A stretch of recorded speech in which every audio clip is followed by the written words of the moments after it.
Veamos ahora cómo es el funcionamiento del sistema.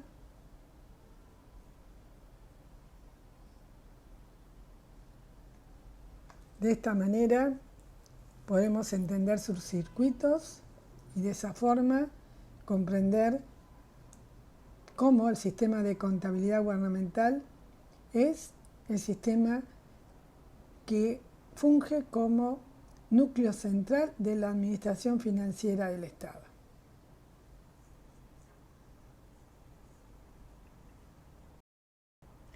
En primer lugar, para comprender esto, tenemos que conocer algunas características que hacen al sistema de contabilidad y que además no solo podemos observarlo en la ley 2456 desde la mirada de nación, sino que si hacemos una recorrida por distintas leyes de las provincias de nuestro país, encontraremos similitudes a estas características, al igual que si hacemos un recorrido por leyes de administración financiera de otros países, también podríamos llegar a encontrar algunas características similares a estas.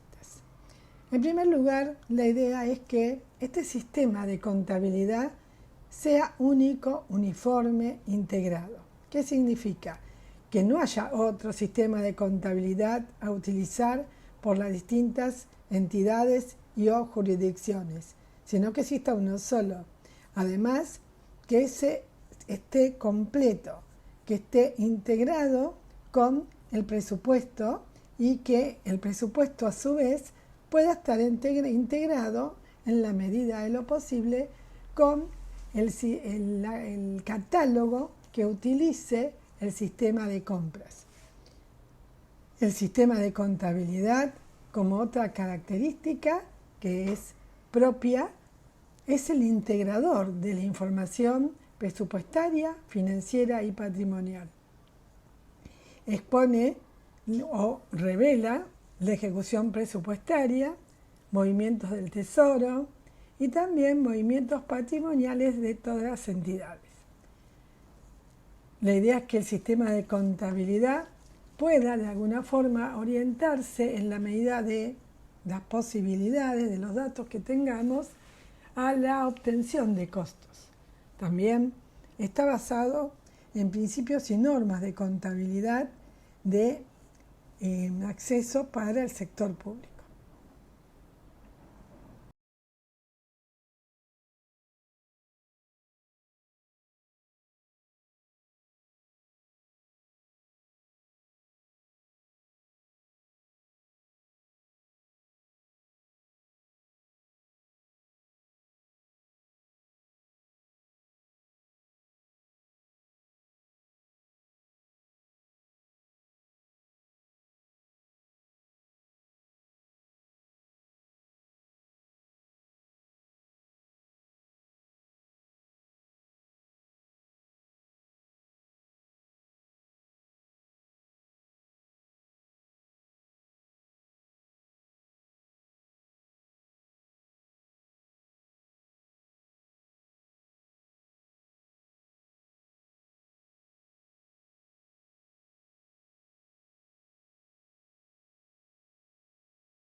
Así, en un enfoque rápido, podemos decir que un modelo conceptual de la administración financiera del Estado debe tener toda la concepción del sistema completo primero, ser planificado estratégicamente, parte por parte, para poder estudiar los procesos y macroprocesos de todos y cada uno de los sistemas que lo integran, aferrarse y mostrar y ver las normas legales y reglamentarias que se deben utilizar, pero además, si estas normas deben ser cambiadas para que el sistema mejore su integración, deberá estudiarse todos y cada uno de los cambios y cuánto peso lleva en una planificación estratégica un cambio de este estilo. Para darles un ejemplo, un cambio que muy trivial parecería ser, que debería tener la ley 2456 entre todos los cambios que requiere, es que por lo general ustedes se van a encontrar con que la contaduría o la ley están como focalizadas en la administración del sector público. Y en realidad la contabilidad es de la administración nacional. Y el resto será contabilidad que realice cada uno de los entes que reciben fondos del Estado Nacional y que rendirá cuenta por medio de sus balances. Pero esos artículos no han sido nunca modificados y generan a veces mucha confusión a quienes utilizan la información. Por otro lado, para poder realizar este tipo de procesos, la planificación debe dar un plan de implementación, como hemos realizado tal vez quienes estuvimos participando en el Sistema Integrado de Información Financiera en base a Internet, aunque hemos también vivido la experiencia de que ese plan de implementación no fue tal vez con el orden que hubiéramos requerido y por tanto, en la medida que iba avanzando todo el tiempo, lo que ocurrió fue que hubo necesidades que no se podían abordar porque terminaban siendo un cambio estructural en el sistema, cuando en realidad deberían haberse planteado al comienzo. Pero bueno, son elecciones, son riesgos que se corren y también cuestiones que se aceptan políticamente en términos de obtener mayores datos en tal o cual gama o módulo del proyecto. Otra cuestión importante, y es que lo que están haciendo ustedes, y es que es valioso, y es profesionalizar los puestos de trabajo. Tener ética cuando se realizan estos trabajos y disponer de educación formal permanente. O sea, en realidad la educación profesional, si no es continua, no nos actualiza. Y esa actualización es fundamental y debe ser siempre. Y por supuesto, tener un marco conceptual, pero el marco conceptual contable debe estar basado en un marco conceptual, digamos, genérico de la administración financiera, como a su vez tener en cuenta la coherencia dentro de ese marco conceptual contable de aquello que realmente es el deber ser del sistema de contabilidad.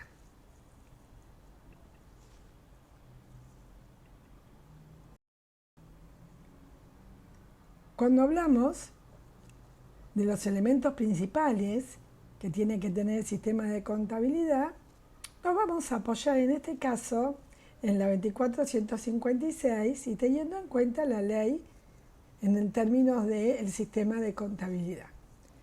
Recuerden que esto mismo ustedes pueden hacerlo buscando la ley de la provincia que más les guste, por un lado, o bien si tienen algún municipio y tiene algún artículo, un decreto o algo que llegue o lleve la Administración Financiera Municipal para convalidar y revisar los conceptos y poder tomar alguna decisión, alguna comparación entre ellos.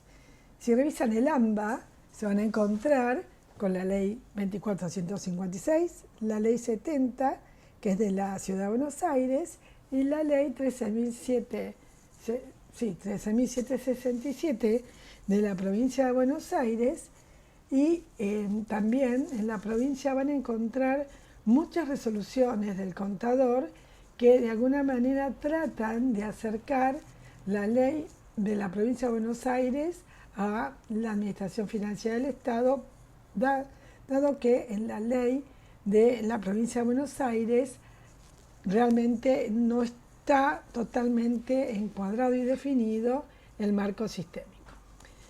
No obstante, nosotros vamos a hablar acá de unidades de registro. Estas unidades de registro,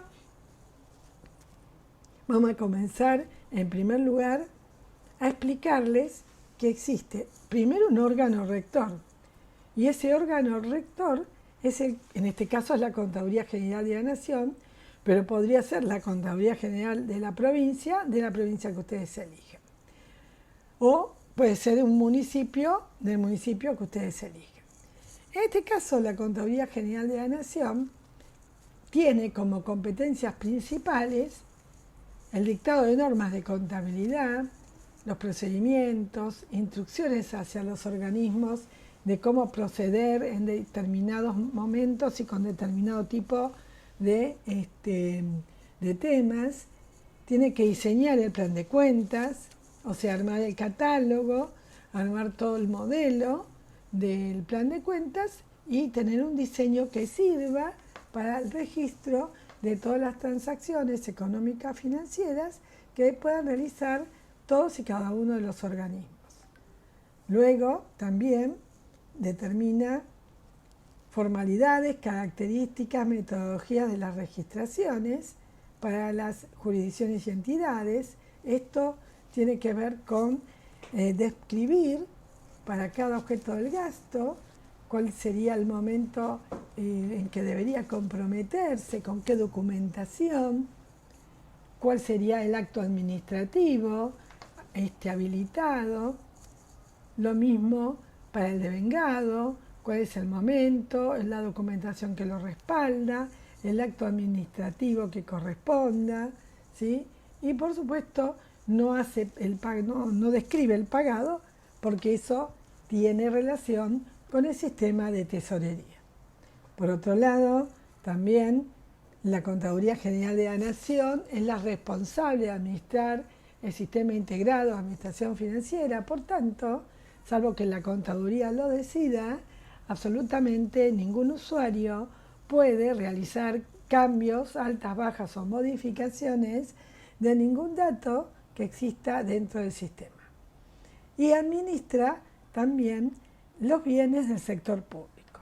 Aquí pareciera a veces que existe una confrontación entre la Agencia de Administración de Bienes del Estado y la Contaduría General de la Nación. Y esto porque en realidad en el decreto de creación de la administración de la Agencia de Administración de Bienes del Estado también habla de la administración de los bienes del Estado. Entonces ustedes dirían, pero entonces ¿quién administra? ¿La Contaduría o el ABE? En realidad, quien administra los bienes es el ABE. ¿Por qué? Porque el ABE va a tener el listado de los bienes inmuebles existentes, estuvo organizándose para poder, a partir de también trabajar conjuntamente con la Contaduría, para poder tener los datos inmobiliarios de todos los inmuebles, las titularidades, los lugares donde se encuentran, la carta, el catálogo, y trabajar sobre todo ello, además de poder conocer una valoración que permita también coincidir con la Contaduría, de manera que para la Administración Central el valor del bien coincida con el valor del bien que el ABE ha encontrado o ha determinado, y de esa forma tener un mismo registro. Por supuesto, en el futuro, a través del SIENA, la idea sería que cada uno de los bienes inmuebles que deban depreciarse puedan arrojar desde el sistema la cantidad de vida útil, su valor residual, y que la contaduría capte solamente el valor que corresponde a amortizar en el periodo, de manera de poder realizar el asiento en el ámbito de la administración central.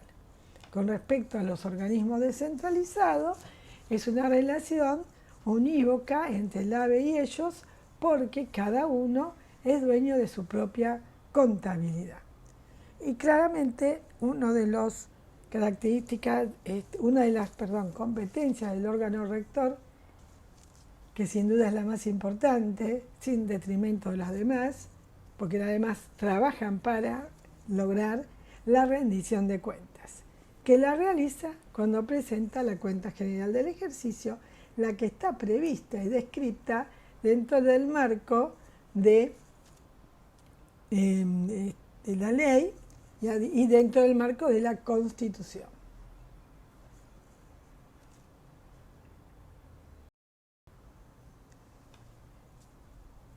Cuando rinde cuentas, el órgano rector busca hacer la mejor rendición de cuentas con todos los datos disponibles. Entonces, existe una rendición de cuentas contable, presupuestaria y de otro tipo. Dentro de la contable vamos a tener la situación patrimonial de la Administración Pública Nacional y de las empresas y de los fondos fiduciarios. Y entes públicos, todos aquellos que presenten un balance, cuyo balance pueda integrarse patrimonialmente en el patrimonio de la Administración Nacional. Los recursos y gastos corrientes de la Administración Nacional, el origen y aplicación de fondos de la Administración Nacional y la evolución del patrimonio siempre de la Administración Nacional. Desde la mirada del presupuesto, la rendición de cuentas incluye la ejecución del presupuesto de recursos y gastos, y lo vamos a ver en una cuenta de ahorro de inversión financiamiento que es de la Administración Pública Nacional, donde tendremos la Administración Central, los organismos descentralizados, las instituciones de seguridad social. Todas ellas van a estar consolidándose con un resultado financiero antes y después de contribuciones figurativas que no debe variar si las contribuciones figurativas están bien consolidadas. Todo este AIEF va a tener un resultado corriente, un resultado de capital, y entre el resultado corriente más menos el resultado de capital, un resultado financiero, el que es explicado por las fuentes y las aplicaciones. Vamos a encontrar más fuentes si el resultado financiero es deficitario, y vamos a encontrar más aplicaciones que fuentes si el resultado fuera superavitario. Así vamos a mostrar entonces dos cuentas. La cuenta de la Administración Pública Nacional, datos de los cuales todos se encuentran dentro del Sistema Integrado de Información Financiera, y después, con la obtención de datos que envían las empresas, los fondos fiduciarios, las universidades y los entes públicos, con todos esos datos haremos el consolidado de la administración del sector público nacional. Entre otros cuadros, podemos contar que existe un estado de situación del Tesoro, siempre de la Administración Nacional, y también el estado de la deuda pública.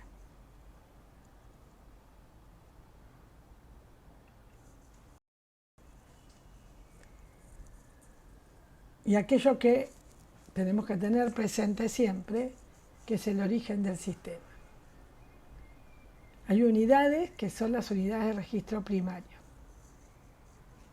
que en este caso pueden ser representadas por una Dirección General de Administración dentro de un ministerio, de un organismo descentralizado, que realizan las operaciones, todas las transacciones operativas. O sea, van a tener todo lo que es operativo, porque las normas las emanan dentro de ¿quién?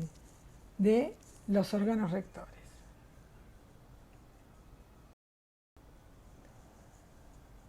Cuando nosotros conversamos en el otro video, tuvimos la oportunidad de hablar acabadamente de una manera bien amplia sobre el ente contable. ¿Y por qué el ente contable es importante? Porque tenemos que definir quién va a ser el que realice el estado financiero como unidad que informa.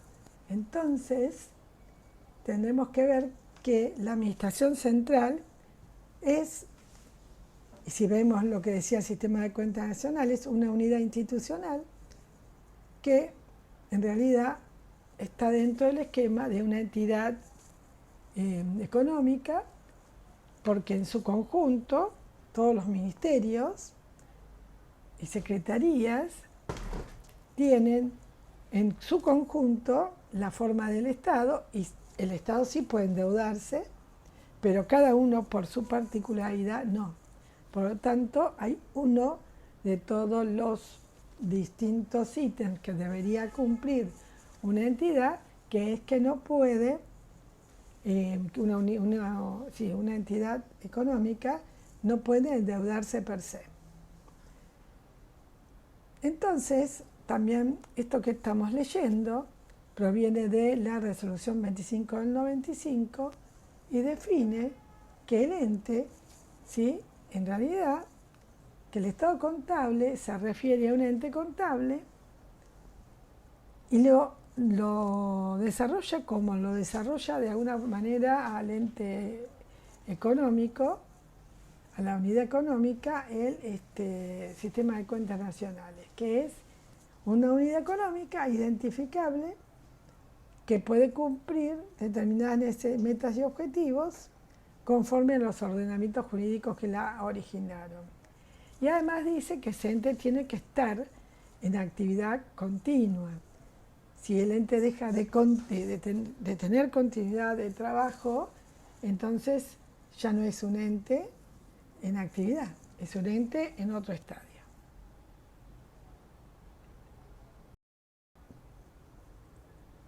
Algunos atributos a tener en cuenta es que dentro del presupuesto tiene que estar individualizado y organizado el presupuesto conforme a los principios y lineamientos rectores.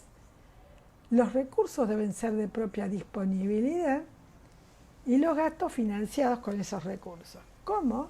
En la Administración Central esto no ocurre porque la mayoría financia sus gastos con fuente del Tesoro. Entonces, cada ministerio se suma, ¿sí?, como parte de una sola entidad cuando hablamos de Administración Central.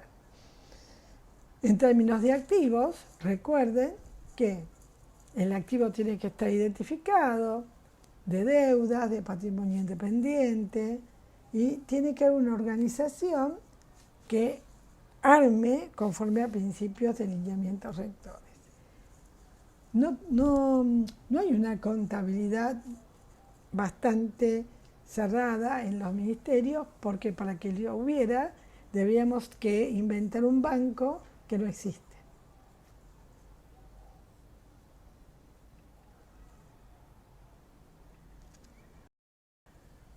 Y los atributos importantes de cualquier información, pero en este caso las cualidades importantes de la información contable, es que esta información debe ser comparable entre un periodo y otro, y también con algunos entes que sean similares a ella.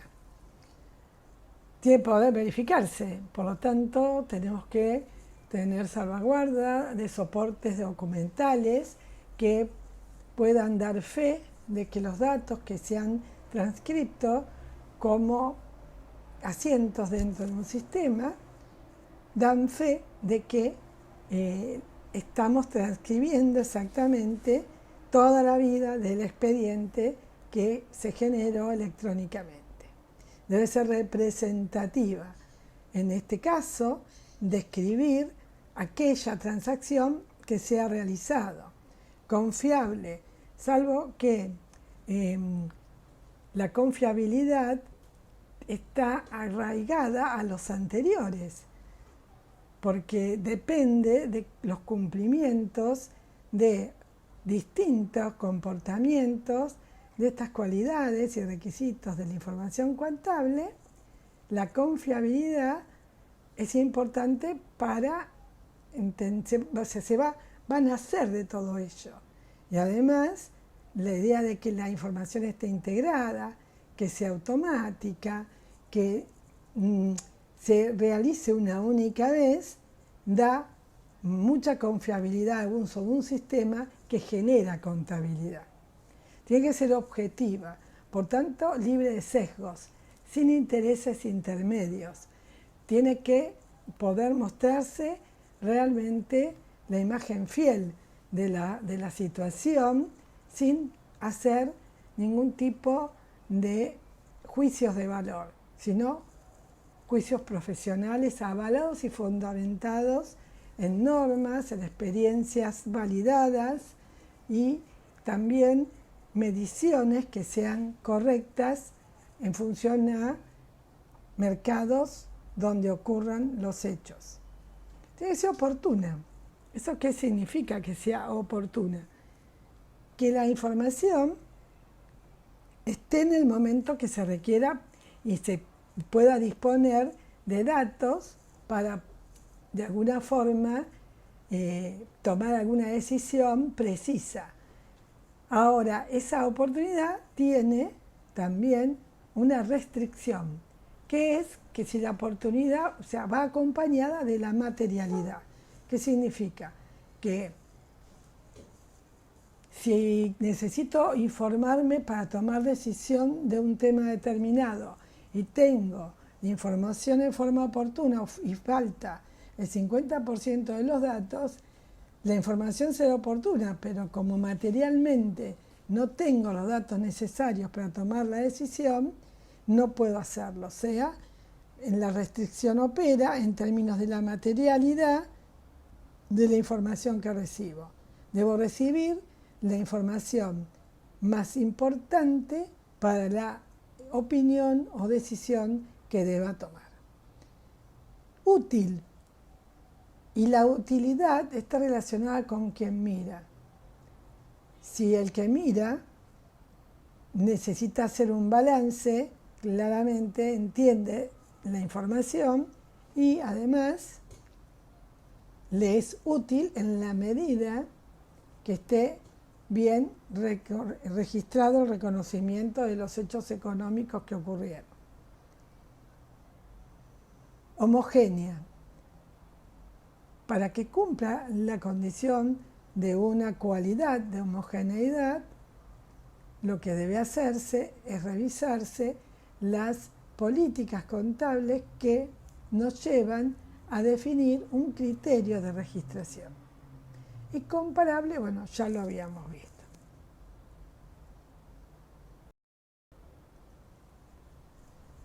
La información que realizamos tiene distintos destinatarios, algunos son internos, que son los decidores de la administración de cada una jurisdicción y entidad, y otros son externos, que pueden ser de distintos índoles, ya sea de control, ya sean organismos internacionales que puedan estar leyendo el material para, no sé, la proximidad de un nuevo préstamo, la legislatura nacional para la aprobación o desecho de la cuenta de ahorro, inversión, financiamiento, los ciudadanos, el periodismo y aquel al que le sea útil o le interese leer información relativa al sistema de contabilidad.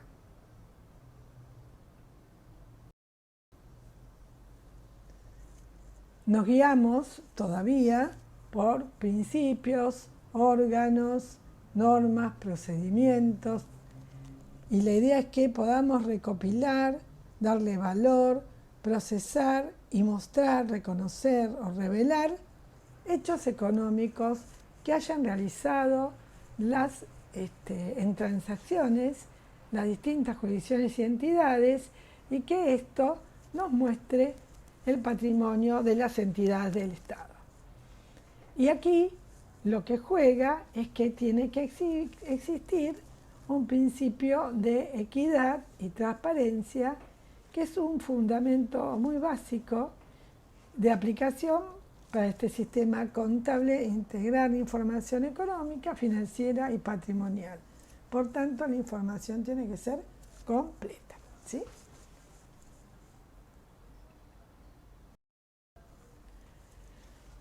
Nuestros elementos: el activo, el pasivo, el patrimonio. Fíjense que el activo y los gastos están en un mismo lugar, que el pasivo, el patrimonio, los recursos también. Significa entonces que el activo y el gasto van a tener siempre el mismo tipo de saldo, al que vamos a llamar saldo deudor. Los activos se pueden definir con aquello que cuenta la entidad, recursos que cuenta y que los puede controlar, y que los tiene porque ha tenido decisiones pasadas, y que cuando los obtiene, lo que espera es que esos recursos le devuelvan beneficios futuros o algún potencial de servicio. Para el caso del Estado, el potencial de servicio es lo que más se puede uno apoyar, porque el Estado brinda y produce bienes, pero también brinda servicios. Los gastos son pérdidas directamente, que después son disminuciones del patrimonio. Los pasivos son obligaciones presentes que tiene la entidad y que espera, ¿sí?, poder atender en el futuro con los recursos que tenga en el futuro. Y el patrimonio va a ser, en definitiva, la parte residual entre esto que son recursos que controla la entidad respecto de sus deudas. Y los recursos son los ingresos, los impuestos, la renta de la propiedad, aquello que nos ayuda a poder financiar los gastos.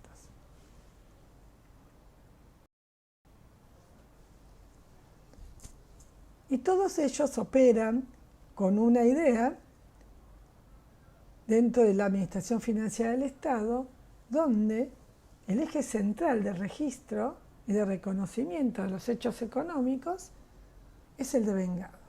Y nuestra integración se apoya en la relación unívoca entre el presupuesto y la contabilidad. Y esto requiere que exista información contable y presupuestal y económica en forma coherente y consistente. Y eso significa que el presupuesto y la contabilidad tienen que estar unidos unívocamente por clasificaciones que le permitan generar en forma automática, a través de una matriz de relación, asientos que después se transforman en estados de información.